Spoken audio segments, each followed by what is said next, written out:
and they want, and you want to know, how could it be? Because you have not been able to see yourself as one, you still see yourself as separate. So you do not see it as a sin against your own body, as a sin as yourself. But if you see yourself and you are one, then you will know that it's like you're lying to yourself. When you deceive your spouse, you deceive yourself. When you lie to your spouse, you lie to yourself, because you are one. If you remember in the book of 1 Corinthians, in chapter 6 that we just mentioned, if you go to verse 18, remember it says that whoever sins sexually sins against their own body. Right? So we understand that this is clear, that you understand, because you use your own body to sin sexually. You sin sexually with your own body.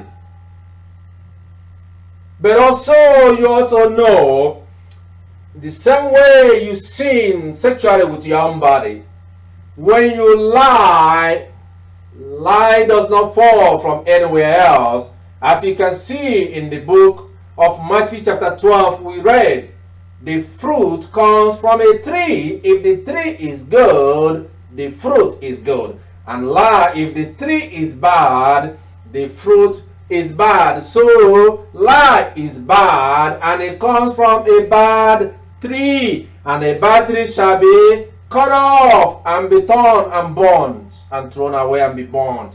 If you remember in the book of John chapter 15, right? So you can understand the word of the Almighty God ministering to you about lie being bad. But how does lie being bad reflect into your life as being a sin against your own body, which is the temple of God?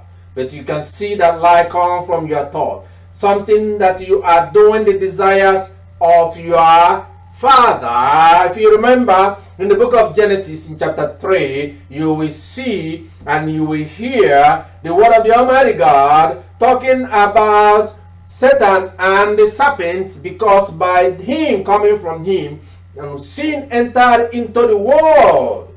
And that sin was a sin that came from the conversations, from their own thought and their own mind. And where is your mind? Your mind is in your body. The body, there are two types of a person, the mind and the body and the soul.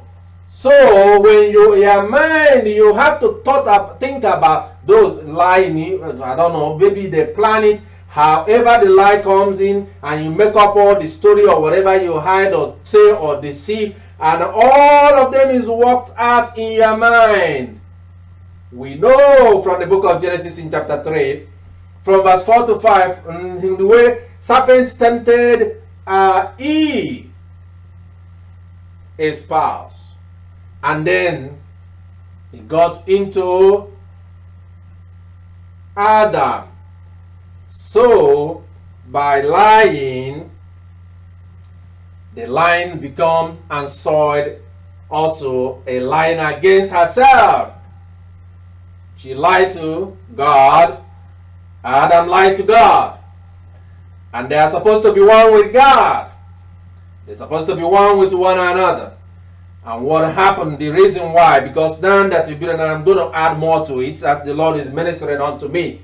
And you notice that whenever you lie, a spouse against your spouse, it's also a lie against yourself. And when destruction comes, the destruction will also affect you, because you are one. And you saw when Adam and Eve was kicked out of Adam and Eve Garden of Eden, both of them were kicked out. And both of them were cursed by God. And both of them suffered the wrath of God. So, why then must you lie to your own spouse, knowing that lying to your own spouse is to lie to yourself? Because we are getting to the children, because that is where we are going. An example of how, we remember this whole thing started from conversation about how children copy their parents. But where does it begin? Begins from two of them. The sparks, just like from Adam and Eve, the seed flowed down to all their children, every human being in the world. Became guilty of that.